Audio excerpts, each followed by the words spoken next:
I thought I was going to get into truck driving because, that's what I already had Big knowledge. Truck driver. I already had knowledge of that. So that's what I thought I was going to do. And then I go get my license and stuff. And then I just realized that, no, I don't want to. I don't want to be on the road nonstop. The lot lizard scared you off? And that and I just didn't feel like being I had just moved to Dallas.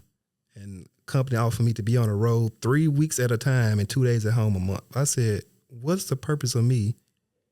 Getting an apartment. Getting an apartment, if that's going to be the case. And of course, I could have looked other avenues, but that just did it for me, just hearing that part. So then miraculously, I think it was like the very next day after I talked to that company, I get a random call from a school called ACI Learning. So they said, hey, we saw your profile. It was interesting. You wanted to start a tech career? I'm like, not really, but what y'all offering? So they told me how they got classes and you get some certs and, hey, you don't have to pay nothing. You use GI Bill, you get paid.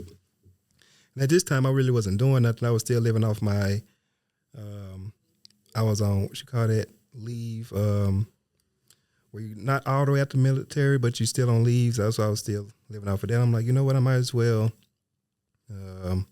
do this program. So I did that. So it's it's a 10-week program. Got some certs. I'm like, you know what? I think I go this route. So that's how I got in, from doing some stuff before and then just going through that and then just ended up liking it. So yeah, was that ACI program? Was that the spot that's over there in Irving? Exactly. I know that because when I was laid off, I went to ACI and talked to them. Why I have to go back when you start talking to me, I'm going to go look at my email and I'll figure out why the ACI hit me up about some stuff. And I think also, I don't know if you watched the episode I did with my coworker that him and I used to work at TSA Helpdesk together, but he's out here in Fort Worth now. And I think he teaches some classes at ACI. Yeah. He's prior military as well. Yeah, they wanted me to teach, but that's not my thing. Wow, man, you love talking. Yeah, but not teaching the basic fundamentals of IT. That I don't want to talk about that. I want to talk about how to actually apply those things rather than, what is IT, what does it stand for? Stuff like that is what they was teaching a lot. So yeah, you went through ACI and got some certifications. What certs did they stack you up with? So the come to your trifecta, A+, Net Plus, Security Plus. Then I also enrolled for the CEH. They had a course there, so I enrolled for that. So I went through all the classes first, and while I was in and then you get the ITIL too. So the ITIL cert. Can you explain to them what ITIL is? What it stands for? Information Technology Infrastructure Library. It's something like that. It's just basically like project management type of cert for IT. So it just basically says, how companies should continue to improve. It gives you basic fundamental principles as a business that you should follow to have certain practices embedded into your company. It talks about Agile and Scrum and all that good stuff that project management talks about a lot. So if you want to be on a management business side of tech, then that's what the ITIL is there for. So it really wasn't much use to me, but I got it anyway since it was free. It'll be used to you eventually. I was in an agile environment at JP Morgan and didn't even know it. I didn't know I was doing my sprints wrong. It took them till almost at the end, so I was almost going nah, you got to either clear these out or start a new sprint every 2 weeks. And I was like, you never explained it to me. I was like, when I used to work in Jira, it was like, hey, go check out these rules, do this and that, and then coming back. And that's how my Jira be done. I didn't work on those sprints to do stuff. Yeah. So I was like, that was crazy to me. So. Yeah, so did that. Landed a help desk role, which I knew I wasn't going to do that. So, yeah. So where did you land your help desk role at? That was a Bank of America. I think at this point when I got into the program, I just switched my whole persona from trying to do this truck driving stuff into applying for IT roles. So I think I applied for them, and obviously I did since they called me. It was basically, hey, at this help desk we're building up here in Addison, and we're trying to hire at least 100 people to start up this help desk. So it was good. So I tried to put a lot of people on, but a lot of people wasn't trying to. They didn't see the vision. They didn't see the vision. They just thought, oh, I got to get the cert first. And I'm like, I didn't even have a cert at this time. And it was just funny how everything just translated for the courses into the training. We had a 2-week training. I'm like, I know all this stuff already. I'm doing it in the classes I was in, so I know all that. So I started off, I know my first day, like outside of the training, taking tickets.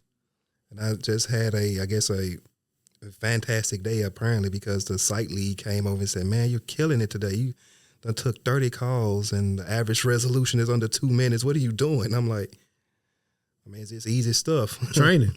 Yeah. So it's like just easy stuff, man. It's not rocket science. A lot of this stuff be common sense issues that people can fix, but they just don't think about it. So like, yeah, man, we got people been here for years who ain't did 30 calls in a day yet. I'm like, well, don't know, man. That's just how it is. I guess I just had some easy tickets, but yeah, so I did that for a few months.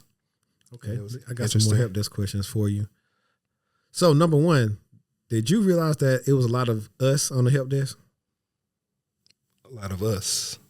Where I was at, it was a mix of people. Okay. It's a good mix of folks, but what was the majority of the people? I would say if I had to break it down, it was. You said they hired 100 people, so yeah, between those 100 people, I think it was like maybe 30 or 35% black, and you had some whites and Middle Easterns, and it was a diverse. Yeah, group. I said it's diverse, but the only reason I said that because you've seen now since leaving from that you'll never see that many black people on the team again. Yeah, that job in IT was even in the military when I did some IT work to help out. Yeah, it was still mostly, Caucasians and some people, from some people from, from. Scared to say who it is? No, some people from, because they're not they're U.S. citizens, but they're like Hispanic. So okay, so mostly Hispanics and white people that was on the IT teams and the Air Force. So that's what I was noticing. But yeah. So next thing is like, so you said the stuff was simple. What type of calls did you get at the help desk? Funny calls. One person called me because we handled tech issues, computer issues. So this one was a 30-second call. Hey, I'm calling because I'm trying to set up my Zelle. Well, we don't do that. That's you calling the wrong department for that. Well, call Chase. So hey, handle that ticket easy. But other technology types of tickets that we got was hardware refreshers. Some people computers may go down or hard drive, something internally hardware related had stopped working, had to get it replaced. A lot of VPN calls, not a lot of new hire, which I hated. When they call in, we had a system that automatically, based on their credentials, showed their profile of who they was and if they're a new hire. As soon as I saw a new hire, I knew it's going to be a long call because you got to set them up with VPN, you got to set them up with their first time logging in, and it's just a long process that I told them should be handled through their manager. I think in that sense, after telling them that we started getting less calls on new hires because it's nothing that we really needed to intervene with for them to just call us about that all the time. So it was stuff like that. You've had people call in like, hey, I can't connect to the internet. Yeah, I can't connect to a lot of people working from home. They can't connect to their like virtual machines. We had virtual desktop machines that a lot of contractors had to use. So, VDIs? Yeah, so we had to troubleshoot those. We had VMware Horizon, so we had to just go into the admin center, either run a script on it to get them back up and running or just do a hard shutdown and making sure they logging in with the right server.